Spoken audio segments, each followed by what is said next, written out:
Today is my daughter's 10th birthday. Okay. I have not seen my daughter since 2019.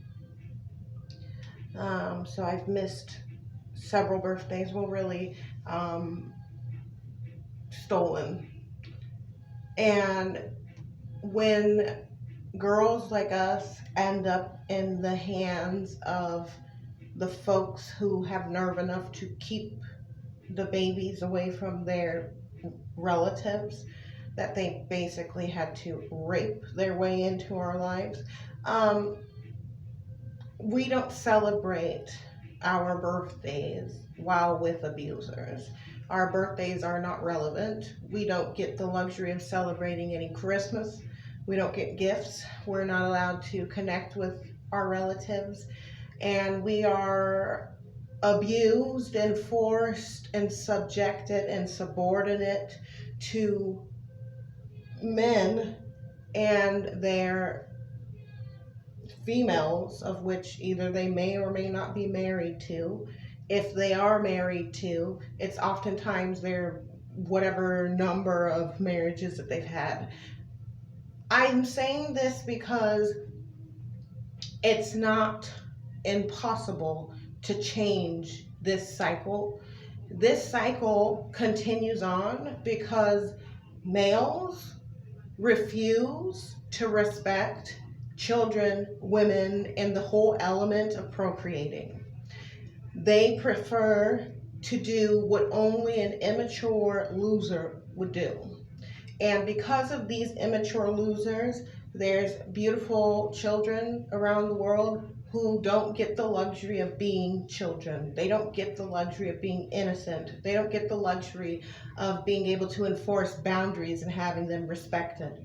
And this carries on into our adulthood, despite what we put in place, because of this lack thereof maturity.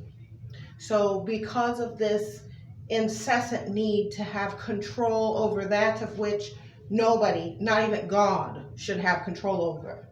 Not even God should have that type of control. If you're claiming that your God, our God, is entitled to abuse you your entire life just because they feel like it, tell me what type of God that is. Is that a God worth worshiping and respecting? The brain should say no.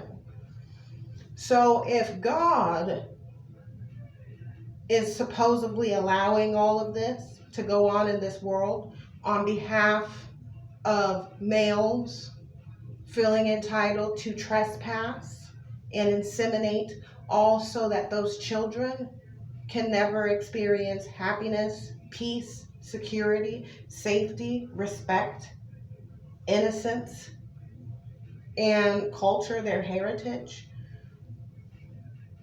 what on earth would you believe to be true? Would you still continue to have faith in someone who continues to prove to you that they don't have your best interest? I can't. I can't. So with that being said, I can see the writing on the wall. Here we have it. Long time period. Nothing ever gets done. Gets worse and worse and worse. And people become conditioned to tolerate and to put up with that of which should not be tolerated or put up with. For several years now, my daughter has went motherless. She's been abused. She's subjected to being a translator, which is slavery. She's not being paid for this. That's what is happening to us.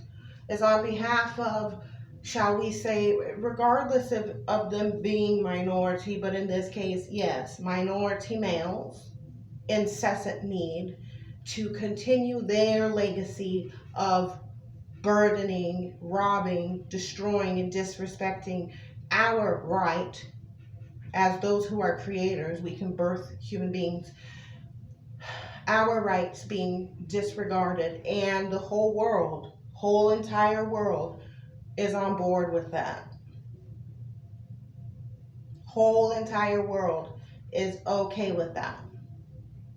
So long as they can get their little trinkets and their little nicks and knacks, and so long as others don't have to go through that. I mean, you could still be abused, you could still be exploited and extorted, just not as bad as what children who can't fend for themselves have to experience, because nobody or not enough people are willing to say what needs to be said and do what need to be done. I refuse to allow fear to hinder me from saying the truth in order to get the necessary change. This disgusting, nauseating, embarrassing culture that basically rapes women, undeniably it is raping women, which is a form of genocide. For any male to feel that he must force himself into our genetic gene pool and incorporate himself with us against our will, and then we birth these children and actually care for them, but because of this lack thereof respect for life, as if there weren't men in this planet who could have done a better job. And then I get upset with men because how could I consider them to be men when things like this are occurring, when this is even possible? And how is this possible? Because you've got female judges that are more so misogynist than the males. One moment. So, yeah, rather than allowing men, because to allow a man, look into your Bibles and tell me, what does it say about dowries? Males, daughters being raped, the male gets paid, so we're prostitutes. And males talk about reparations in regards to Holocaust, in regards to slavery. No. Baby can't have birthday or Christmas. You're entitled to being a servant. There are men who should be making children. They should. They have every right to make them. They have the qualifications to do so.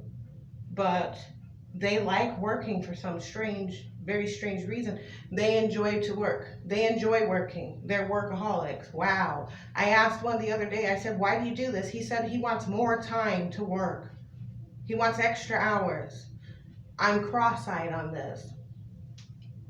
The men who should be making the children enjoy working.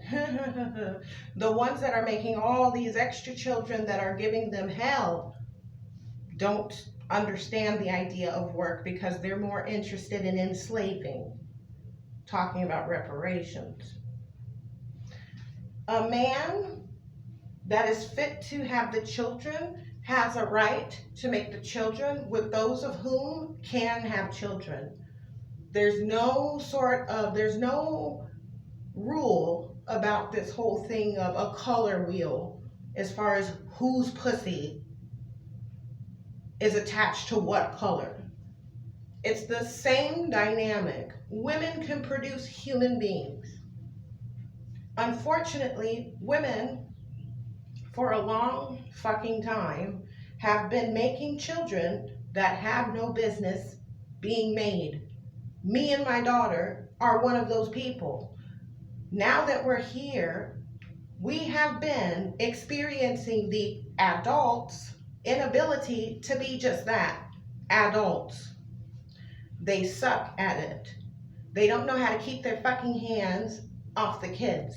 They don't know how to keep their fucking goddamn sexual organs to themselves. Us speaking up about it is more so bothersome to the whole damn world than the actions of which got us to speak about it in the first place. We're told to get over it. We're told to shut up and move on. Let it go and let God. Well, when we let it go and ain't no letting God, what then do you say? Just continue to get beat the fuck up? Keep on trying to find somebody that'll help you? If I need to keep on looking for somebody that is not here, evidently, wouldn't it be more so productive to have a late-term abortion? If somebody has an incapacity to change, they're a psychopath. They enjoy being sadist. They enjoy hurting children. They enjoy stealing. They enjoy doing these things. They don't have any remorse in doing these things, which are crimes. That would mean that something has to happen that is more so severe than just, oh, let it go. You have to do something about it. And rather than having it coming down to one individual who you fucking put on a cross every goddamn time, you throw them under the bus every damn time, they're the only ones that were telling the truth, and then here we go. Nothing ever gets fixed. And then when it happens to you, oh.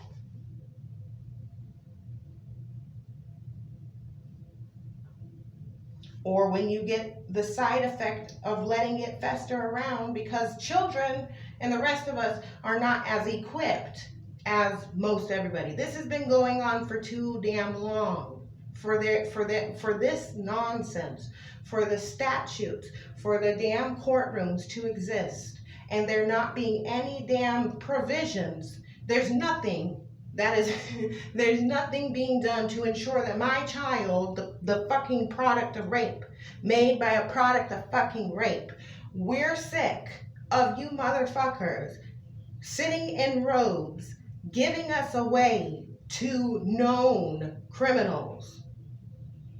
And there's no repercussion for them. But for us, it's a never-ending fucking goddamn cycle of trauma and abuse. And everybody plays this fucked up game of, after they're dead, we can go, oh, well. No, not this time. Not this time. You're not going to get the luxury of, after us dying, oh, no. While we're still breathing, you can correct it. Otherwise, curses, more so, if we can be going through all these demonic attacks and all this stupid ass shit, then others can definitely get a great bit of it. And it will not stop. It's not going to stop until we do what need be done. But nobody wants to do what need be done. Why is it okay for you and I and the babies to have to continue to being sacrificed and traumatized and battered? I laugh because it's ridiculous. Why is it somehow plausible and acceptable for our lives to be slaughtered away like we're worthless fucking whores? But yet the motherfucking maniacs, why are they more terrifying than the reality of what will continue to get progressively worse by leaving it to just, I don't know, fix itself? It's not going to fix itself. Lying and tolerating evil is the worst evil that I've ever known. That's the worst evil. What's more evil than the evil that does evil? Those who fucking tolerate it. Those who don't even have enough balls or a backbone or a spine to even say what need be said unapologetically, regardless of how it may sound.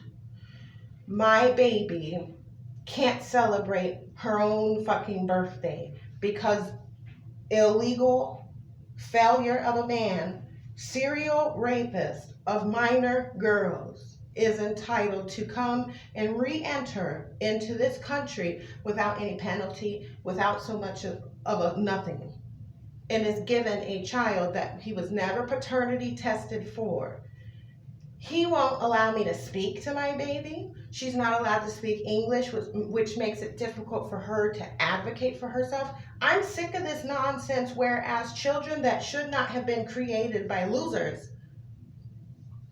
are able to continue to be church leaders, are able to continue to make a mockery out of everyone's damn life. And you're paying for it, by the way. Your taxes that are being taken from you are paying for this abuse.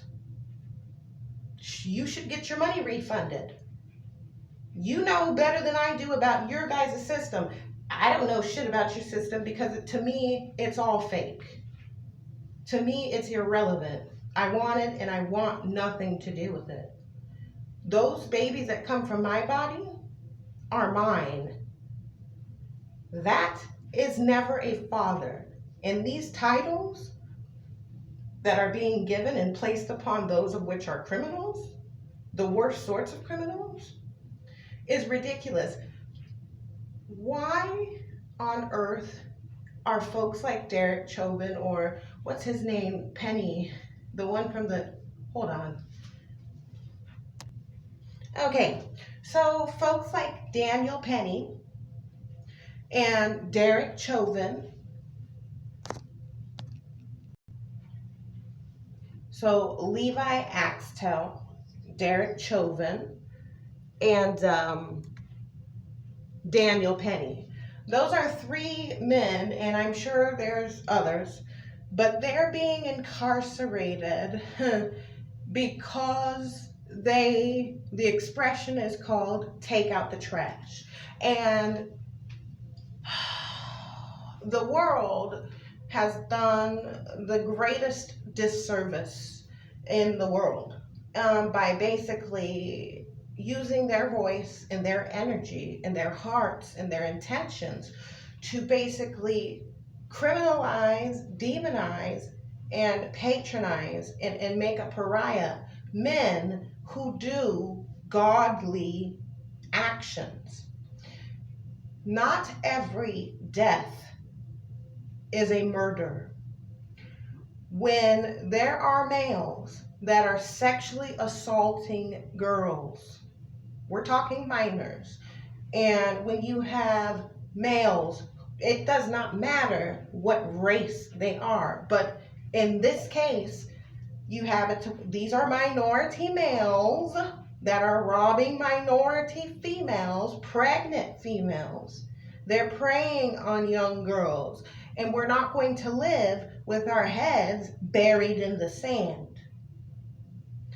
This narrative that basically has put a spotlight onto white men and said, you can be the poster child or the face of everything that is shameful, evil, and terrible.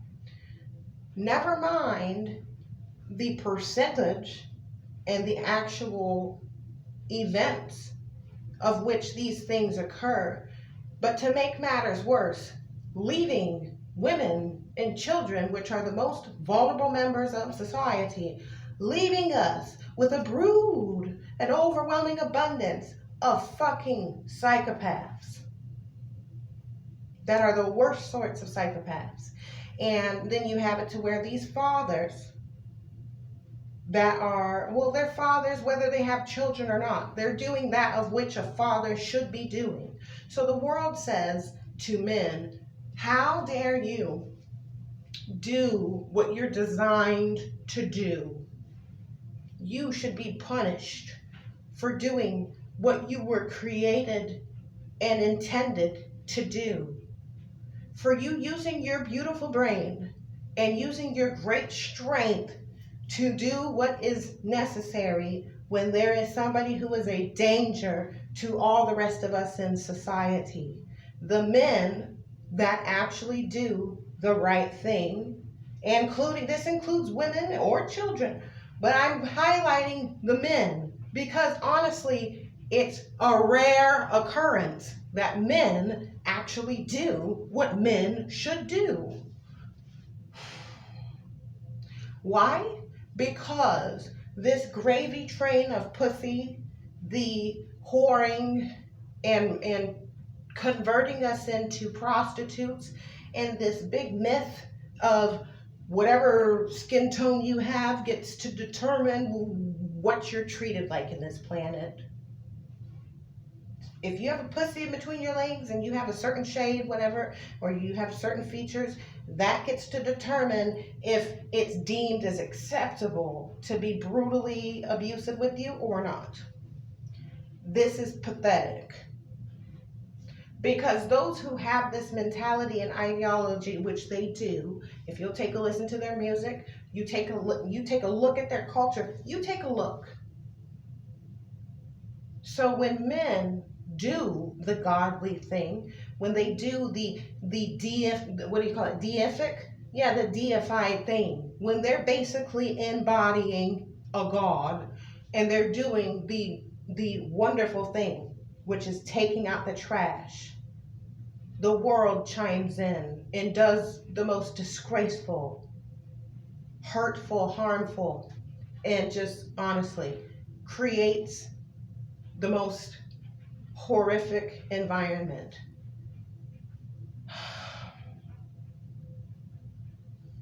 Because people want to justify the continuation of enslaving children and women.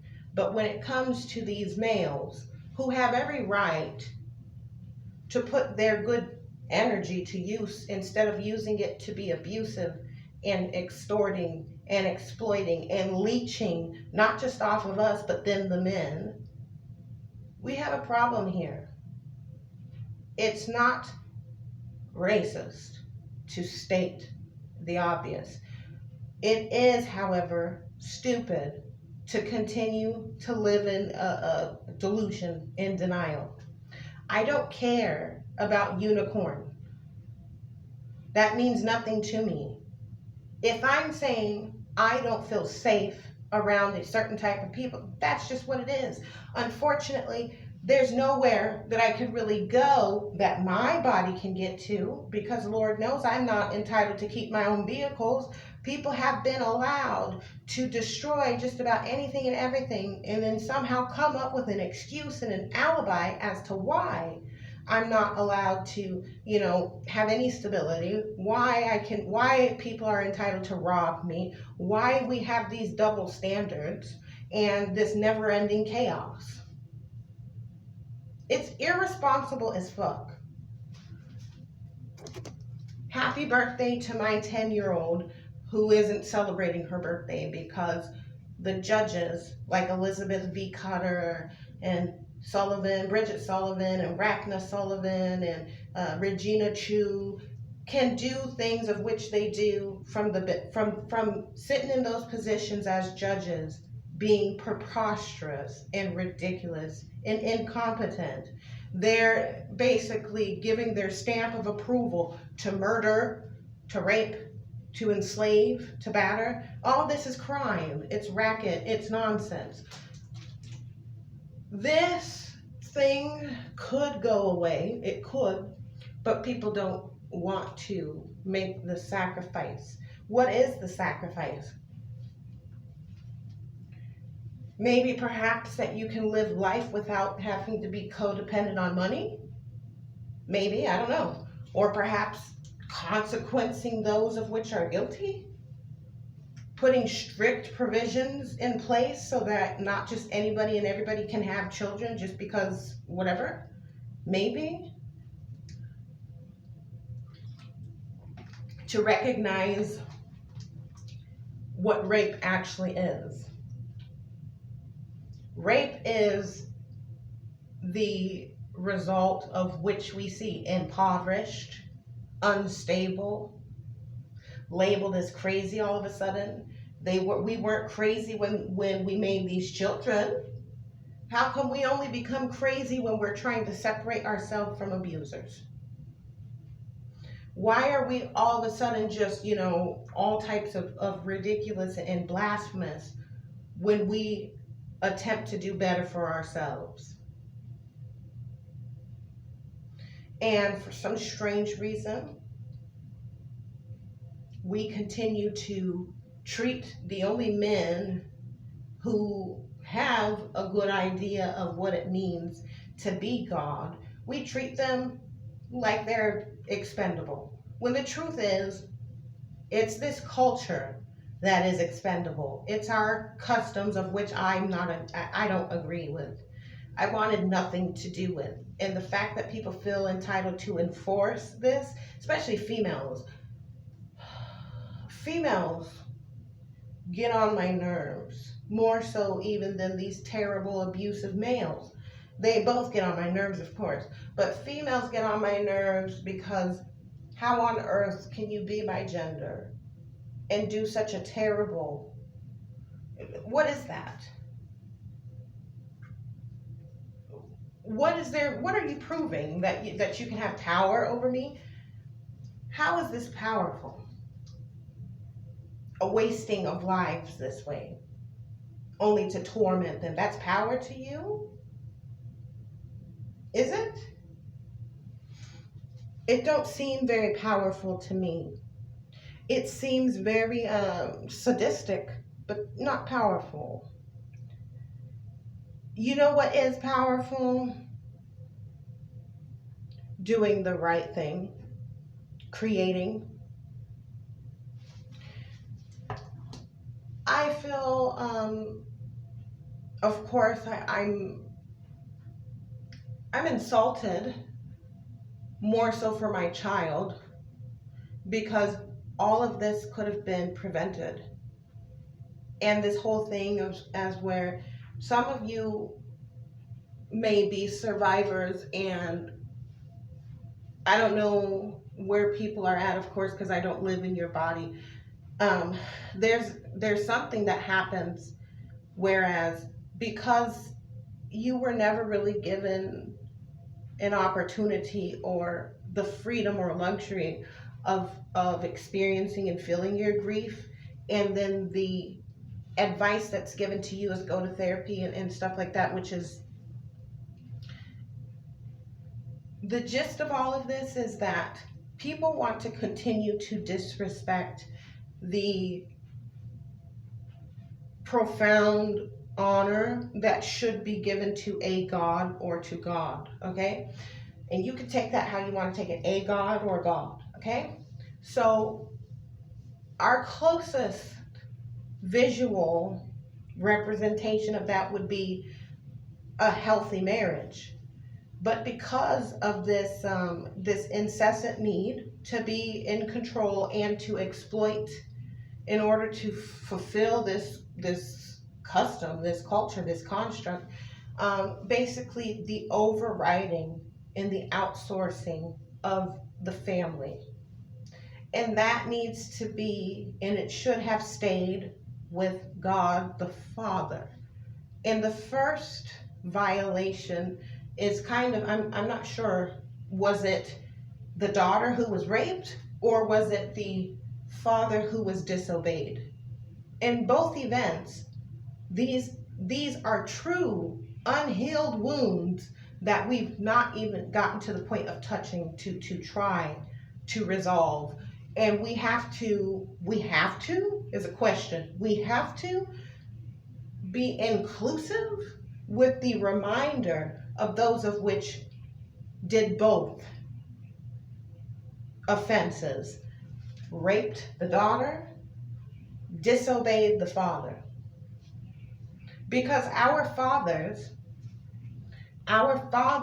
told them they should not get together. And they went ahead and did it.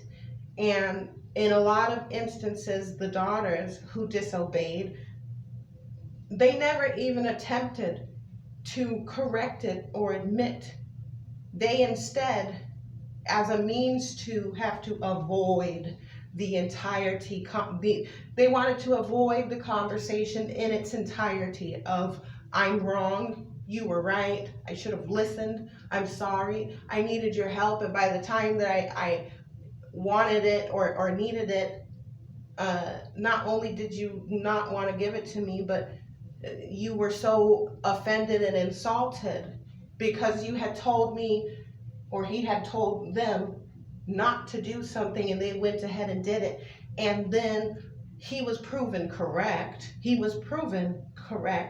And it was like, now he's the bad guy because he's not doing what need be done to absolve her of this pain which was caused by her. But I'm at this level of, I guess you can say, the question becomes, why if that were the case, didn't she continue to do things to change that narrative? Okay? What I mean is, you didn't even try to tell some daughters didn't even attempt to confess this. They just kind of went to the place of daddy fix it versus I should have listened to you, but since I disobeyed you and now I'm in trouble, could you please do what need be done, or to convict me, do whatever needs to be done. Please do whatever needs to be done so that this can be fixed. And then not only that, they didn't even try to, they did not, a lot of them didn't try. And those are the ones that were told. I'm not talking about the ones who were raped. The ones who were actually raped and they were kind of bound by religious ideals of which kept these children alive. Those children, us as children, and those children are proof and evidence of genocide. So that's one. But for two, there are women who have tried coming forward about these rapes, about these children, these offspring that are showing up with the physical attributes of their offenders, and they're being silenced. And the easiest way and the most used manipulative device has been this accusation of them being racist. Look, it doesn't matter even if we are being racist. It wouldn't matter. It would be justified. Who is doing this to us is not who was disobeyed. The one who was disobeyed is not the colonizer. He's our father. And he was violated. His daughters were violated.